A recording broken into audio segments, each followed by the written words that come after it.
మన విశాఖపట్నం అంత నగరం ఒక రకంగా చెప్పాలంటే ఓవాన్స్క్ అనేటువంటిది ఉక్రెయిన్లో ఉన్నటువంటి ఒక నగరం.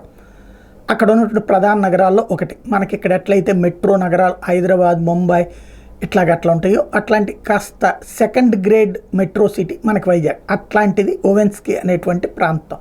డొనెట్స్క్లో ఉన్నటువంటి చిట్ట ప్రాంతాల్లో ఉన్నటువంటి ఆ డొనెట్స్క్ మీద దాడి చేసి 80% భూభాగాన్ని ఇదివరకే ఆక్రమించుకున్నటువంటి రష్యా ఇప్పుడు తాజాగా 6 గ్రామాలతో పాటుగా ఈ ఓవెన్స్కీ నగరాన్ని స్వాధీనం చేసుకునే దిశగా అడుగులు వేస్తోంది. మొన్ననే చెప్పుకున్నాం, దాన్ని చుట్టుముట్టి ఉన్నారు, రక్షించుకునే ప్రయత్నంలో వాళ్ళు ప్రాణాలు అర్పిస్తున్నారు ఉక్రెయిన్ సైన్యం అని. తాజాగా చూస్తే 1 కిలోమీటర్ పరిధి లోపలికి చొచ్చుకొచ్చింది రష్యన్ సైన్యం అని స్వయంగా ఉక్రెయిన్ అధ్యక్షుడు జెలెన్స్కీ చెప్తున్నాడు. అయినా ఎట్టి పరిస్థితుల్లో ఆ భూభాగాన్ని అప్పగించం, రష్యాకి ప్రాణాలు అర్పించైనా కాపాడుకుంటామని చెప్తున్నాడు. ఇట్లా ఎన్నో చెప్పాడు, కానీ ఆయన కళ్ళెదుటే అవద్వికా పోయింది, అట్లాగే బాక్ముత్ పోయింది, అనేక నగరాలు పోయినాయి.